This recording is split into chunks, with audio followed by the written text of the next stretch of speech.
talk about it. Won't let it sit on your mind. When you talk about it, know that it will be alright. Let's talk about it,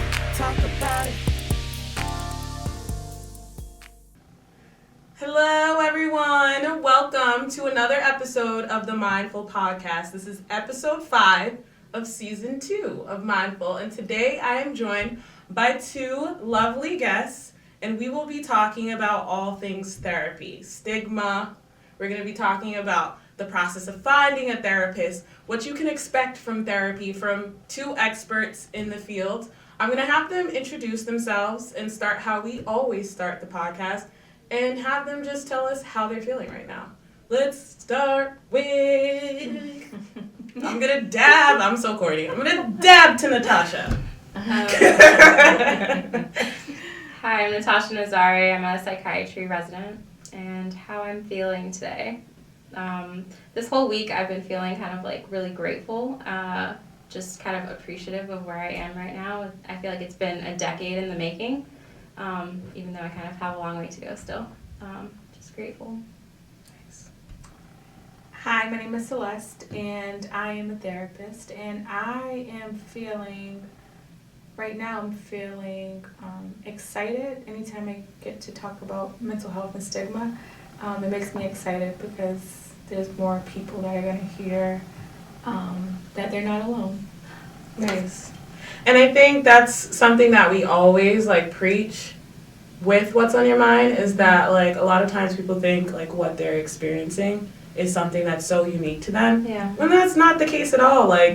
We're a lot more similar than we tend to think. Mm-hmm. So before we get into the conversation, I want us to start off by doing a little bit of level setting and just looking at some data that was pulled by Mental Health America around the burden of diseases by race, or mental illness, I should say specifically, and the use of mental health services. So for those that are watching on YouTube, you can see on the screen the infographics that we have, but for those that are listening, I'm just going to read off some percentages for the prevalence, and prevalence meaning who actually has the illness at that point in time.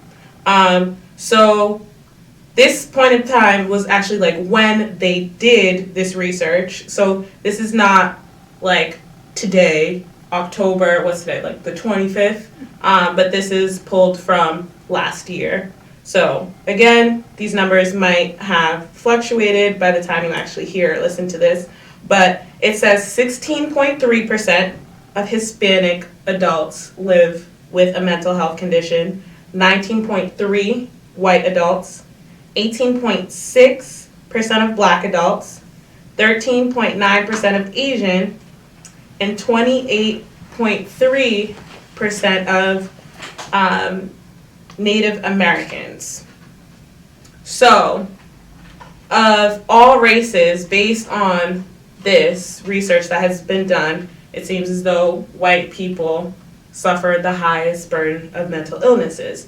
So, if you look at the use of mental health services, and I'm not going to go through all the percentages because it breaks it up between race, but then also further breaks it down between sex. So they have male and female. But, wild guess, who uses the most mental health services? Women? Women, all across the board, Yeah. regardless of race. And then, like Natasha said, white people. Specifically white women. Mm-hmm. They're at 21.5% compared to the lowest is actually 4.4% in Asian men. Mm-hmm.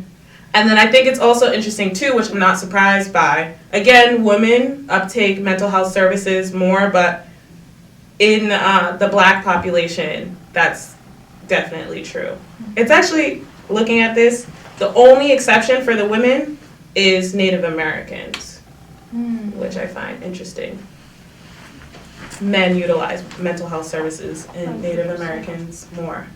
But do you guys, I think one of the reasons why I'm like always skeptical about talking about this research is that in order to be diagnosed with a mental illness, you actually have to go in Exactly. to like a provider's office or a clinician's office for them to be like, you have bipolar, you have schizophrenia. And like working with the populations that we work with that are undocumented, uninsured, poor, black, brown, also the stigma, like it's hard to actually even come to a place where you're expressing to your provider or even accessing a provider in order for them to diagnose you with something. So honestly, I think all those numbers for how many people have mental illness is incorrect. Yeah. I think amongst black people it's way higher. Mm-hmm. But I do feel like the utilization part is correct. Yes. Because I feel like mental health services are underutilized. What are you guys seeing in your practice? So I feel like the data, like you said, does not provide for people that aren't going into the to the office. When I do my psych socials or when I go through people's histories and talk about have you been in therapy before, most times in the black population, I'm the first therapist they've seen. I see white people as well, and I'm not the first person they've seen because it's pretty standard to kind of get a therapist. So I think, that piece right there would skew the numbers. In regards to the utilization of therapy, in 2019, I feel like people are talking more about therapy. I could see people really wanting to find a therapist, but I also realized once I've gotten into private practice that it's not cut and dry. And I think that's a misconception that people have, and the discouragement that happens when they're not able to find one, and kind of stop. So I think even though the numbers say that, I think it doesn't show what actually is happening. I agree. What do you think? What are some things that you're seeing around the use of mental health services, and like why do you feel like people aren't going to seek therapy? So at this point, I'm in an inpatient hospital setting. So when I see someone, it's usually after a major crisis, like a suicide attempt or psychotic break, just a huge thing where it's like an emergency. So I would actually say I see a pretty even number across demographics, but kind of like Celeste was saying, when we go into kind of their history of, do you have a psychiatrist, do you have an outpatient therapist, usually I see more in the white population that they have those resources or they're already connected to mental health facilities. And a lot of it is also just about knowing how to access those things. So I feel like in patients of color, we have to kind of start from a step further back of like making sure they have access and know what's available to them.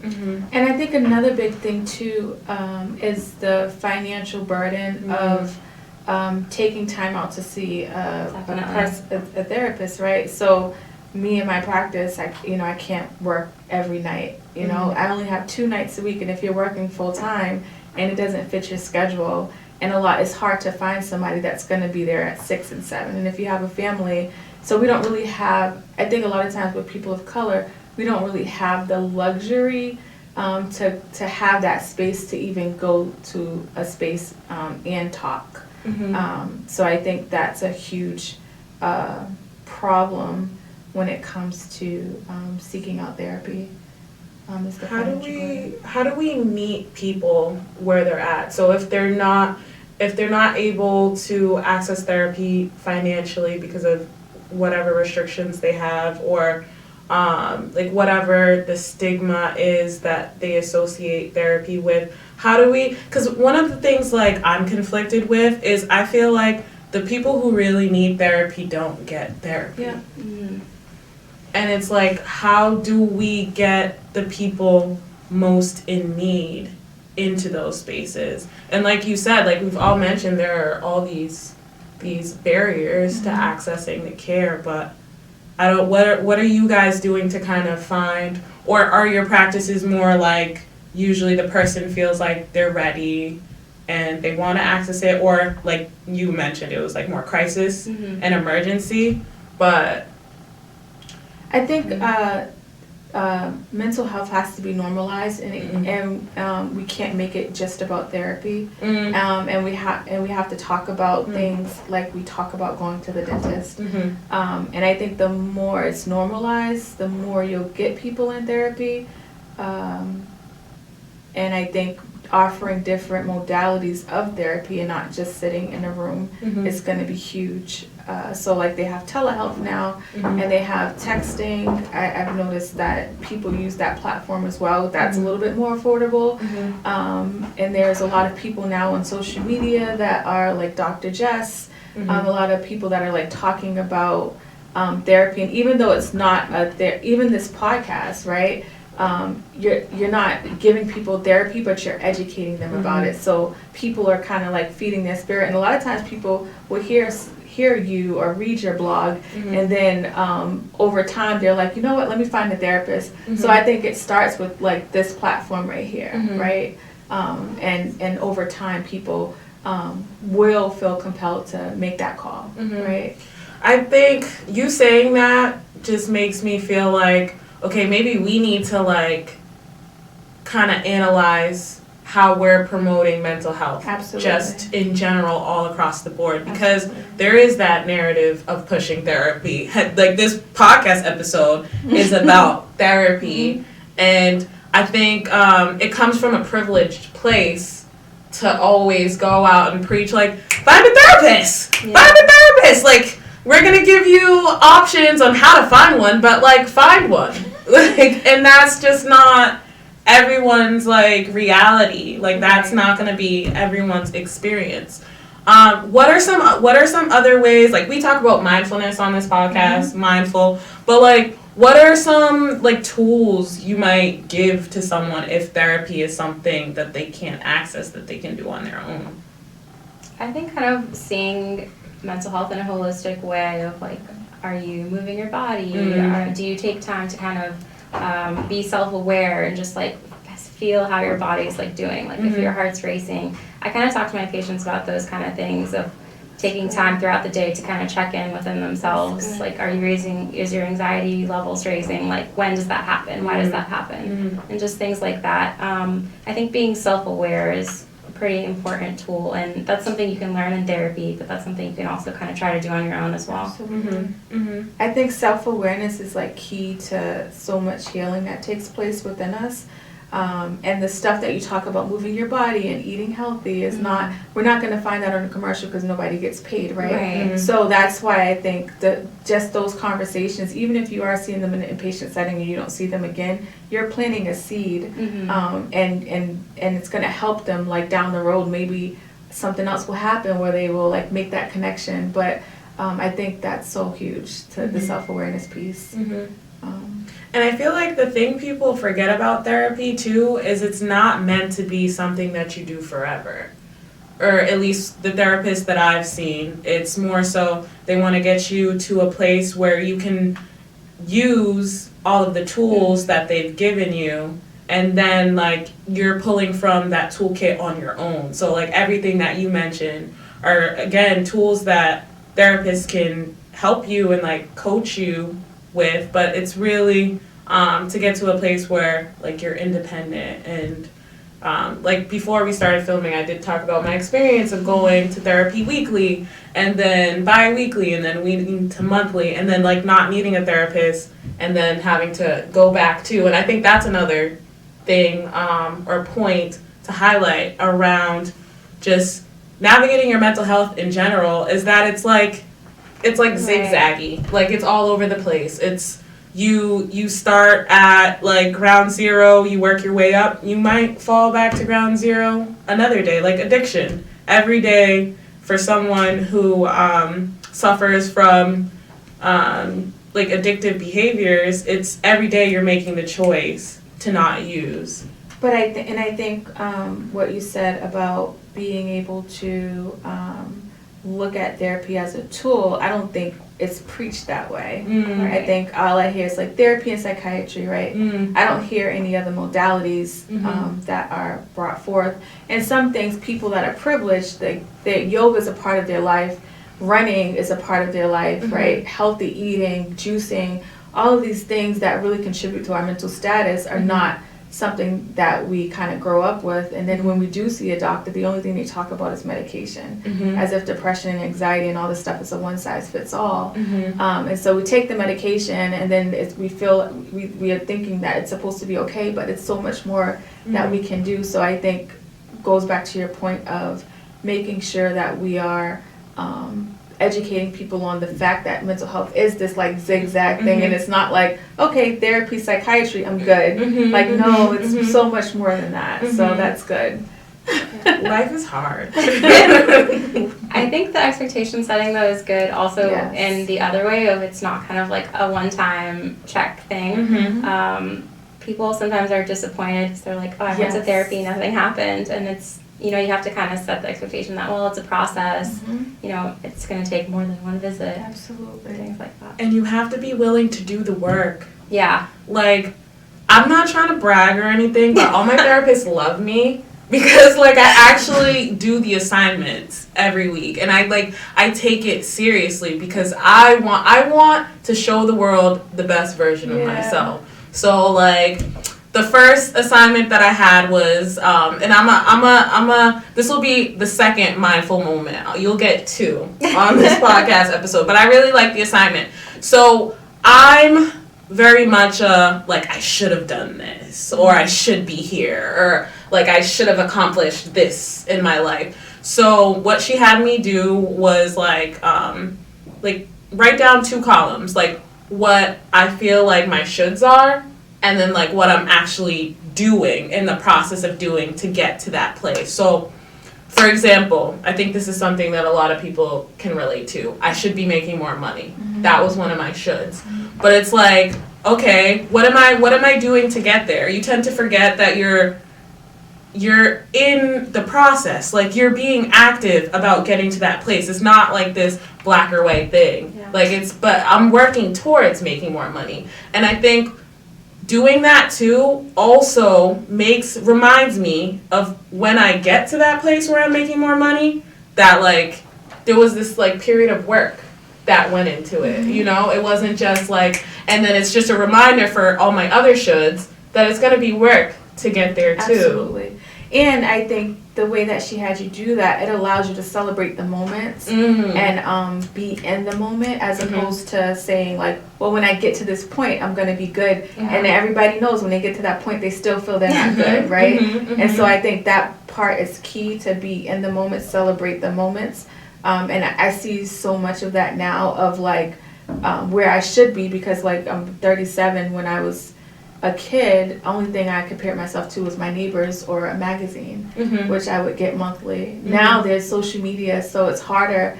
If you're not mindful and conscious of like what you're intaking and what is telling your spirit, you're gonna have that like moment of like, I'm not doing this fast enough. But you're fine. You are where you need to be.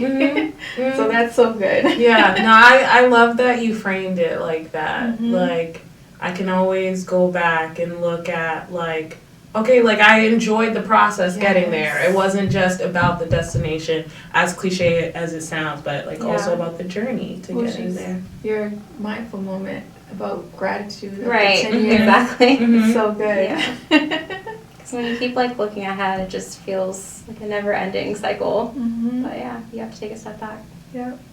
What are some other qualities that make a good client or patient? Would you feel like if there was like a handout that you gave, or maybe you do give like a handout to a patient, like as a part of like intake or whatever, but like what are some like expectations of your clients or patients that you might have, whether you verbalize it to them or not? I would say honesty. And I know that's so hard because you're coming to a stranger and being expected to open up about what you're thinking and feeling. But, I mean, it's in the benefit of the patient to be honest, so they can get the most out of it. And that's hard, to trust a stranger. So I feel like it's on us to make that space to be trustworthy and open and validating to everyone's experience. One thing I struggle with is like, how honest should I be? I know that sounds like a stupid question, but sometimes it's like, I feel like I can kind of make an umbrella statement that gets to what I want to say without like going into specific details around like what exactly is like giving me anxiety. I hear you, and I come across that a lot, and it's like it's not about being honest with me, but be honest with yourself. And that's like the biggest thing that I talk to people about, because this doesn't work if you're not being vulnerable and honest with yourself. It's not about being vulnerable with anxiety. You just read me. Sorry. So the honesty, the honesty is a big piece, and also for me, I'm big on at the end of each session talking about what our next steps. Right? There's a problem. We're gonna cry it out and we're gonna talk about it, but we're not gonna stay and sit in it. And I'm so big on not staying stuck in the barriers, but thinking more solution oriented. And we're checking back in the next time, right? So a good client, I meet a client where they are. Everybody's in a different place. Some people, it takes a while to get to that point of they're coming back with the action steps, right? But I think if you're showing up and you are, especially in my space, if you're showing up, it's because you want to do the work. Because we're not going to just sit and pout, or you won't last. Because when we sit and just be like, this is happening and that's happening, it feels like the world's against me and I don't feel like I have power. But if I say like, yes, this happened and that happened, but what can I do differently? I start to feel like I have power. Then I start to feel like I can make changes. So I'm like so big on that, because I understand like how much that allows us to like move forward when we feel like we're in control, as opposed to like society is like dumping all of this on us. And I feel like it's so awesome to like have a coach there to root you on like the whole way. Like I remember when I first got back into therapy, is it called the PHQ-9? The survey that the depression screening that you have to do. I did it, and I screened as someone that was depressed. And then like 3 months later, doing the screening again, and it's like, you pass with flying colors. It's just like, I got myself to this place. Like, not completely on my own, with the support of a therapist, with the support of family, friends, etc. But like, it took like my willpower to get to that place. And that's so empowering. It's so big. You did the work. Yeah. It just feels so good. And that's why I want people to understand, even if you can't find a therapist, to create an environment. There's so much free things out there where you can create an environment and feed your spirit, because it's hard to, we talk about like, why don't you have a therapist, get a therapist, without knowing like the hardships of it. You start to feel like, well, maybe I can't get my healing, right? Because I can't find a therapist. But definitely, like when you talked about the cheerleading piece, like some people don't have like that family member or that person, but don't get discouraged in that barrier. But like, what's the solution? Like, let me look at a YouTube video. Let me listen to Teresa and on her Mindful podcast, right? Like Celeste, those things are important. Like those things are important, and I don't think we are solution oriented enough in society. We get so stuck on like the negatives, and we focus on that, and it's hard to see like where we can like change our narrative. Yeah. I think it's so interesting. I think it's so interesting though how much of that inner voice and like the self-critic doesn't even come from who we are per se or who we want to be, and it's just like programming from childhood of someone telling you like, you're like this and the world's like this, and we don't even stop to think about if that's productive or beneficial, because those thoughts turn to like our behavior and actions. So it's kind of just like a cycle that you have to break out of. Which is where your self-awareness thing, what you started with, like that's huge, right? Yeah. Because then you can be like, oh, I'm saying this to myself. Because we start to make these action changes, and we do good for a few weeks, and we're like, well, what happened? It's because our thoughts are all jacked up. And we're telling ourselves we can't as we're trying to do it. And it's so incongruent. And so the more we become self-aware of that mind stuff that's happening, we can like really not go through this cycle of like starting and stopping, and we could be more consistent and balanced. Yeah. I have a question. How do we get men into, well, I'm not even gonna say therapy anymore, but like therapeutic services or living like a mindful lifestyle? How do we reach men, specifically Black men? I think it has to come from self, but recognizing patterns is really important, and just recognizing like I keep doing the same pattern and this isn't what I want, this is the end result I want. So I feel like the awareness and the consciousness of being unhappy with the end result that they're getting is helpful, and at least being a starting point of what can I do for myself. Yeah, I feel like that's the response like I hear often is like people need to be in a place where they want to change and they want to be better to do the work, like we've been saying. But then I also get a lot of people that approach me that are like, okay, like my aunt clearly has some issues, my cousin is depressed, like how do I convince them? And I love that like the theme is that like it's not just therapy, because usually people come to me and ask like how do I get them into therapy? And like what would you say, how would you guys answer that? Like how would you suggest a family member or a friend support someone that they know is going through something? Like what are the recommendations you usually offer? I think the biggest thing is to make sure you're caring for yourself, because it's easy to get wrapped up in somebody else's issues and traumas, and it ends up being you want it more than they even want it, and find yourself kind of lost in the sauce.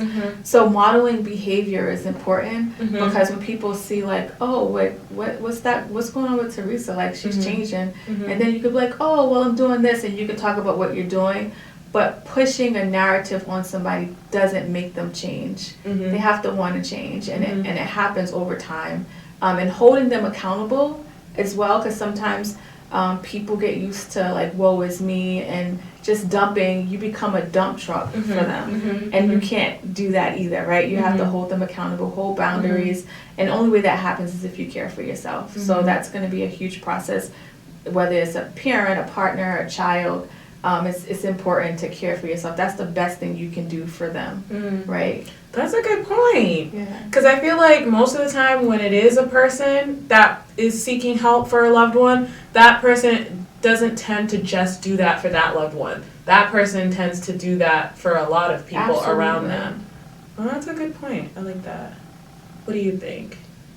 I think I agree. I've actually been in the situation of like convincing someone to go to therapy, and then they kind of tell me about their session, and it's like they're giving a narrative of what they want the therapist to think of them. So it's, if you're there for the wrong reasons, I feel like you might not be ready to be vulnerable and honest, and that's kind of a waste of your time if you're not ready. And I feel like you might have more productive ways to start someone down that path. Right. Like, to your point in the beginning, maybe going for a walk with them. Or like doing just a fun activity so they're not thinking about like what's making them depressed and what's making them sad. And I think when you push someone to do something they don't want to do, they're going to find more and more reason not to do it. Exactly. Like, they're going to find more like reasons why no, therapy's not for me, or no, therapy, I'm not crazy. Like, it's always going to be something the more you push. Absolutely. So I feel like even in my experience, like modeling behavior, like even when I would do my outreach in the streets, when I would talk about like what I had experienced, that's when people were ready to start divulging their experience as well. Because they knew they wasn't alone. Right. And when especially with depression, when you get in your head, you start to feel like it's just me, and your lens is all jacked up. You can't see any solution. All you see is barriers. And so when somebody has your story, you start to think differently, right? And so the modeling behavior and talking about, me and you talk about mental health, and where we struggle with depression or anxiety, we'll talk about it like we're talking about going to the dentist, right? And like that's the thing that I want to happen, like the changes that I want to see. So like addressing the stigma. Absolutely, yeah. Yeah. What about, because we are people of color and religion plays like a huge role and I'm assuming in a lot of people's upbringing, and if not in their upbringing, maybe the community around them. What do you say to people who feel like therapy or yoga or whatever their practice is, how that like impedes on religion, or like what is your response when people are like, well, God will take care of everything? This was actually a thing in me deciding to become a psychiatrist. But to me, it's like everything has a regimen. Like if you want good physical health, it's not just one thing you do. You can work out, you can eat healthy, just drink water, sleep well. And I feel like mental health is the same thing. Prayer can bring you peace in your heart. Therapy can kind of help you sort your thoughts out. It's just different things that can help you, and it's not exclusive of each other. And I think what I do is I'm big on analogies, and I talk about like if your heart was hurting, would you just pray, or do you take that heart medicine or that high blood pressure medicine that you take? And I think the biggest thing I try to get people to understand is just because you can't see it doesn't mean it's not real, because it literally will manifest in all different parts of our body, right? Everything starts in the mind. And so I think the more that I'm able to give people that analogy, and it helps them really see it differently, because they can't see. You can't touch mental health, but if you're aware and self-aware, you can feel it all over your body and all over your life, the way that you're operating, because it's manifesting in some way, because it has to come out, you know? So I think that's important. Nice. What other stigmas can you guys think of in our community that people might say as to a reason why? So we named religion. I think toxic masculinity is a huge one, and the reason why just across all races, men uptake resources less. What are some other things in the community that you feel like are barriers? I think just appearing weak. And it's a stigma. Dang, that's big. Having to reach out to someone, like, why can't I handle this by myself? And I feel like we need to keep saying, like, that's okay. You don't have to handle everything by yourself. You're not an island. You're part of a community. And just letting people know that they're not alone. Especially, I think especially with women of color, I think we're used to carrying everything and taking care of everybody. That to say I need help, it just feels like hard to do. But the more people like break down that barrier that's there to like help them survive, because we stay in survival mode the way we operate, but we don't live, right? And the more we break down that barrier, I start to see people really flourish and like live really good life. You have such a soothing voice. You do. It's no wonder you're a podcast host. I'm just like, keep talking. No, but I think so I work in like the health center setting. So I think there's also like a distrust too. With providers and clinicians in general. And I mean, I feel like it's something that we didn't just make up. I think society and systems have oppressed us in ways where we don't trust anybody with their information. We don't trust people to actually want to take care of us, because historically this country has actually made us sick and continues to make us sick. So I think that's a huge one, and I think that's why the movements that are happening between like you, Celeste, with Therapy for Black Girls, Dr. Jess, and you're seeing all this visibility. It's specifically women. I wish more men had platforms to talk about this. But I think that also speaks to the way society works, and again, toxic masculinity and appearing weak and things like that. But I think it's so important because we trust each other. And I'm not saying you're not going to trust any person of color, but I think in my experience, sitting across from a Black woman who went to UMass like I did, and like we have these shared experiences, or sitting across from an ethnically ambiguous, like one of my therapists, I didn't even know what she was because we never had the conversation. And that's one of the other things that I enjoy about therapy. It's the only time where I feel like it's like all about me, other than when I talk to like my mom, because moms are very much about their children. But like being able to talk to her about being like the only person of color at meetings and how that feels, and the microaggressions that I feel at work, like a white man's not going to understand that. He's going to listen to me and he's going to pull from what he learned to get his MSW and to get his license, but there isn't that shared lived experience there. So what are your thoughts around just the visibility of like women of color in the field? How does that make you feel? How does it make your clients feel when they interact with you? I think, the visibility is not there. That, I'm still paying for my student loans. And the test you got to take to get your license. And the way that I've navigated to creating my practice was really hard and a lonely process. And I think that piece right there kind of stops us from seeing a lot of people because we never really were able to have education like that. And then the part where people can sit and we have a conversation and there's this unspoken bond and there's this language that's being told where they don't have to over explain and be like, oh yeah, this and that, and they don't have to like go into details because I'm like, I get it, you know what I mean, like I get it. There's been times where in the ED where I've seen a client where my counterpart who was white have seen them as well, and we didn't realize it, but they told me a different story than they told her because they opened up to me because of my presence. And I think that's a big part because I didn't just like go to school and then start seeing clients. I actually like live in the community and understand the struggle and understand trauma in a different way than just reading it from a book.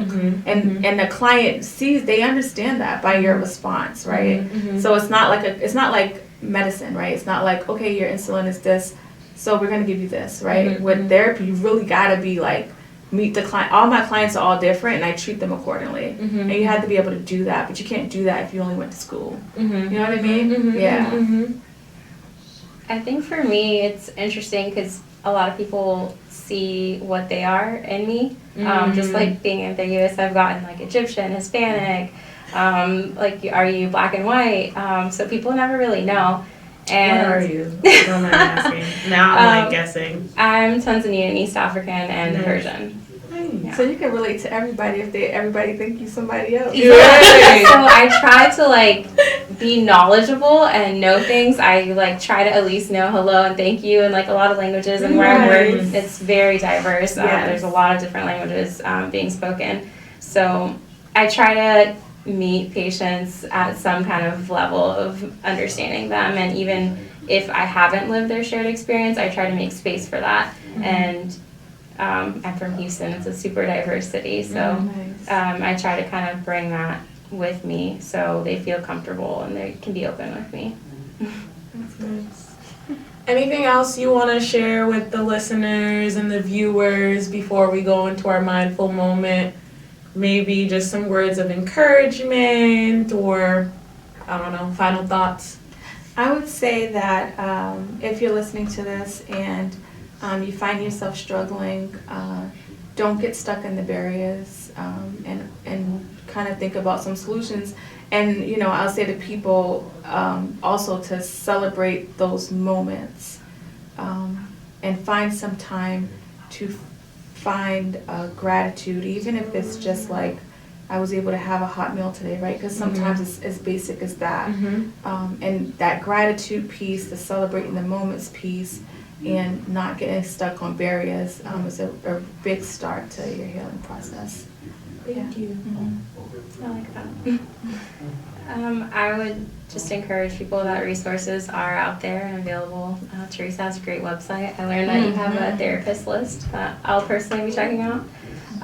So just reach out to people in the field or friends and family that might know someone or know something to share. Make the conversation happen. Yes. Thank you.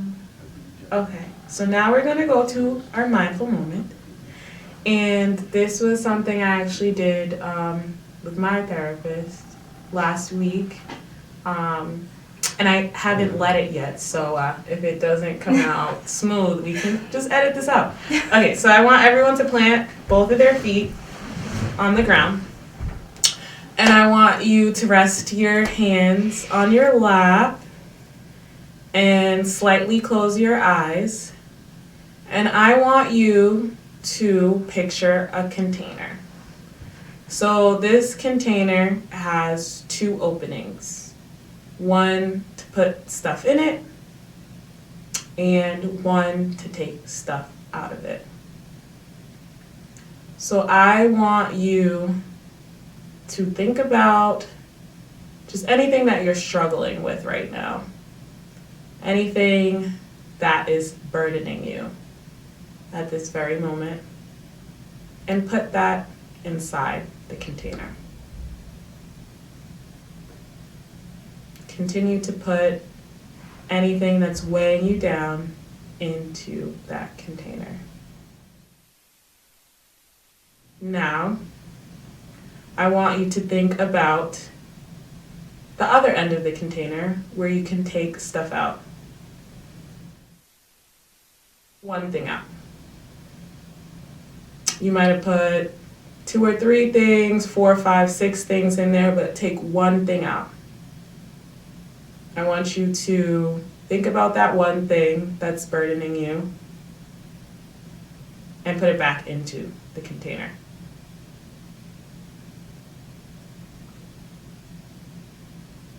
So now we're going to come back and open our eyes. And I just want to know from you guys, what did your container look like? And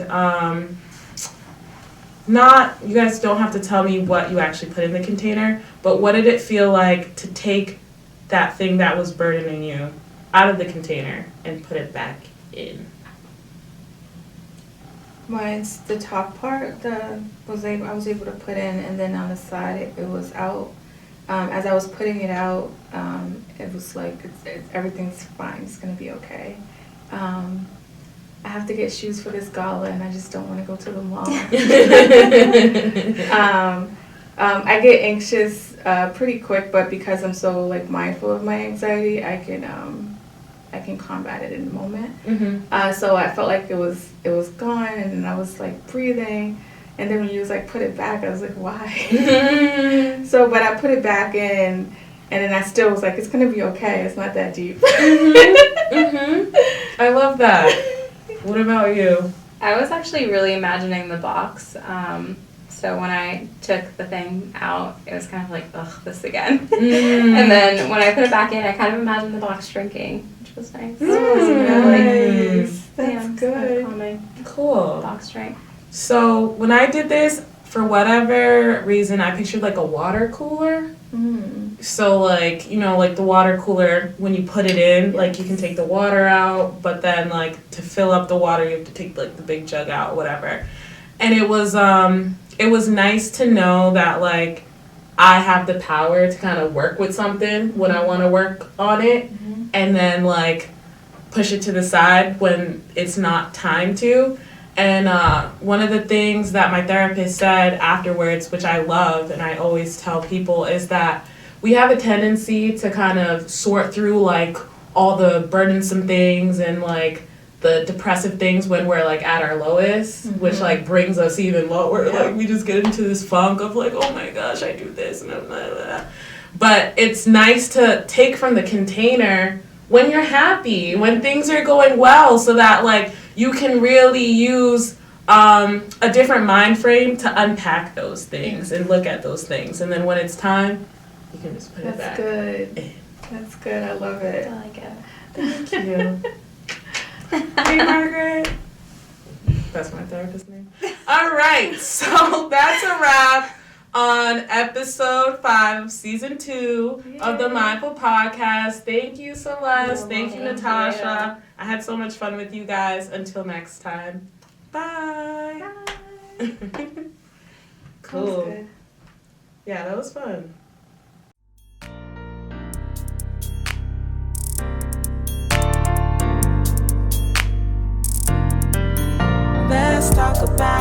talk about it. Won't let it sit.